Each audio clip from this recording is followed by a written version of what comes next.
Radio voice of Sindh London. آپ سن رہے ہیں radio voice of Sindh London اور میں آپ کی میزبان کنول اوڈھو۔ سامعین، آج پھر آپ کے ساتھ ایک کالم شیئر کرنا چاہوں گی جس کے لکھاری ندیم اختر صاحب ہیں، اور وہ اپنے کالم کا عنوان کچھ اس طرح سے دے رہے ہیں: IMF اور اس کے تخلیق کردہ طبقات مد مقابل۔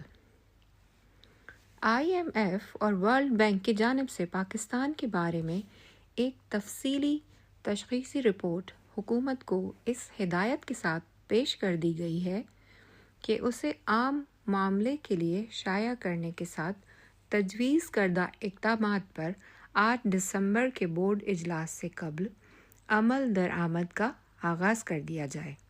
حکومت کی جانب سے مکمل یقین دہانیوں کے بعد IMF کے ایگزیکٹو بورڈ نے پاکستان کو 1 ارب 29 کروڑ ڈالر کی قسط منظور کر لی۔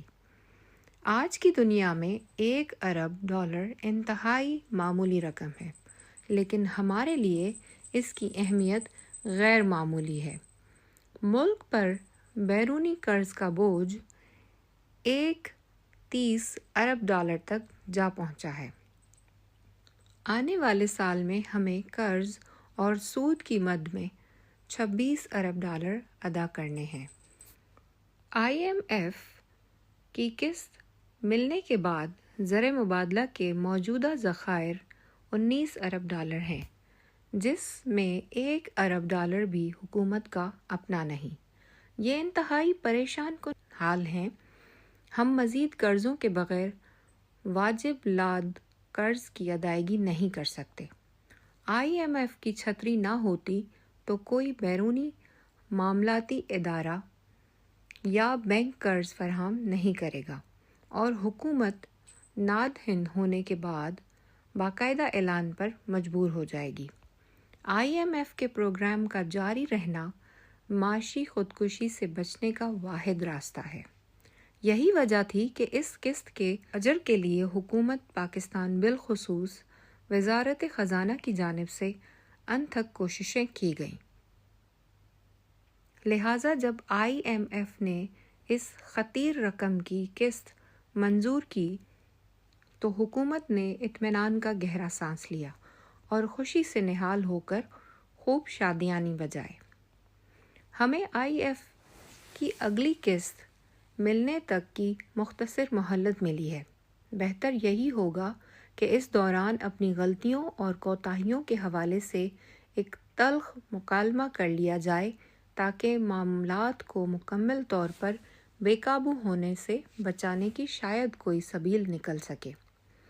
مکالمے کا آغاز یہ مان کر کیا جائے کہ ملک کو بدترین معاشی نہج تک پہنچانے کی ذمہ دار کوئی اور نہیں بلکہ ہم خود ہیں۔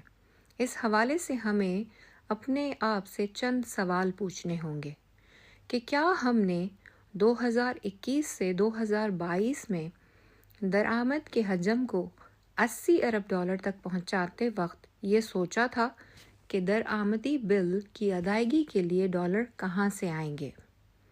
کیا ہمیں معلوم نہیں تھا کہ اس مقصد کے لیے اونچی شرح سود پر بھاری قرض لینا پڑے گا؟ کیا یہ سادہ سی بات ہمارے علم میں نہیں تھی کہ ڈالر کی طلب میں اضافے سے روپے کی قدر میں خطرناک کمی ہوگی، جس سے ہمیں مہنگائی کا طوفان آ جائے گا؟ یہ جاننے کے لیے کیا لندن اسکول آف اکنامکس کے کسی پروفیسر کو بلانے کی ضرورت تھی کہ سرکاری کاروباری اداروں کا 700 ارب روپے کا سالانہ نقصان عوام کے ٹیکس نچوڑ کو پورا کرنے اب تک کتنا معاشی نقصان ہو چکا ہے؟ قومی معیشت پر بوجھ بننے والے ان اداروں کی نجکاری ممکن نہیں، تو کیا انہیں بند کرنے کے لیے عوام کو ٹیکس میں ریلیف نہیں دیا جا سکتا؟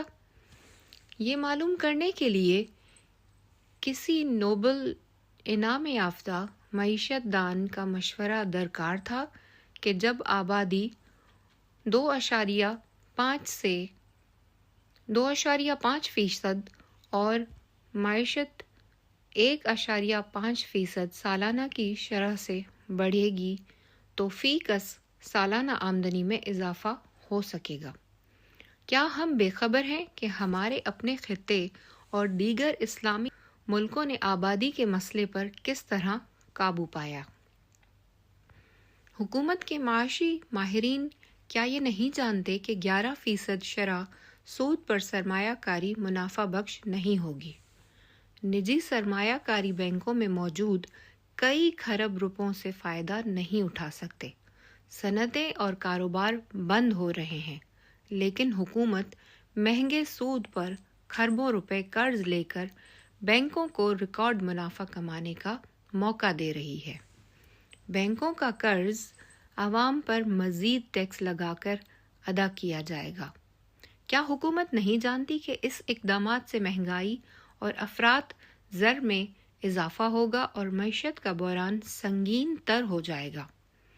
کیا اس کے لیے کسی نئی تحقیق کی ضرورت ہے کہ 11% شرح سود میں 3% کمی سے قرضوں کی ادائیگی میں 800 ارب روپے تک کی بچت اور نجی سرمایہ کاری میں بہت اضافہ ہوگا؟ عالمی بینک کی تازہ ترین رپورٹ کے مطابق ملک کی 45% آبادی غربت کی زندگی گزار رہی ہے، یعنی 11 کروڑ لوگوں کو 2 وقت کی روٹی بھی میسر نہیں۔ یہ کیسے مان لیا جائے کہ حکومت اور اس سادہ حقیقت سے ناآشنا ہے کہ اتنی بڑی افرادی قوت کو بھرپور شکست کے بغیر معاشی ترقی ممکن نہیں ہے؟ اس طرح کی درجنوں مثالیں مزید دی جا سکتی ہیں، جس سے ثابت ہوتا ہے کہ ہر مسئلے کا حل موجود ہے جس پر عمل نہیں کیا گیا۔ ہم آج اپنے کیے کی سزا کاٹ رہے ہیں۔ پاکستان کی معیشت کو IMF سے زیادہ بہتر کوئی دوسرا عالمی ادارہ نہیں جانتا۔ اسے معلوم ہے پاکستان کا معاشی بحران چند 100 ارب روپے ڈالر کی قسطوں سے نہیں بلکہ بنیادی ادارہ جاتی اصلاحات اسٹرکچرل ریفارم کے ذریعے ختم کیا جا سکتا ہے۔ معاشی معاملات سے دوچار امریکہ کی عالمی ترجیحات تبدیل ہو چکی ہیں، لہٰذا وہ IMF کے ذریعے مالی مشکلات میں گرفتار ہم جیسے ملکوں پر اپنا سرمایہ ضائع نہیں کرنا چاہتا۔ یہی وجہ ہے کہ اس ادارے نے ماضی کے برعکس اب انتہائی سختی سے اپنے شرائط منوانے کی پالیسی اختیار کر لی ہے۔ IMF نے ماضی میں پاکستان کے موجودہ ترقی مخالف نظام کو تشکیل اور اس سے فیضیاب ہونے والے مراد یافتہ طبقات کی تخلیق میں اہم کردار ادا کیا تھا۔ وقت بدل گیا ہے کہ آج IMF اور اس کے تخلیق کردہ طبقات ایک دوسرے کے مد مقابل ہیں۔ دیکھیے کون فتح یاب ہوتا ہے۔ آج تک کے لیے اتنا ہی کافی، پھر ملیں گے ایک نئے موضوع کے ساتھ۔ اپنا اور اپنے پیاروں کا خیال رکھیے۔ جیے Sindh. Amaji Samatun Tain, Radio Voice of St. London.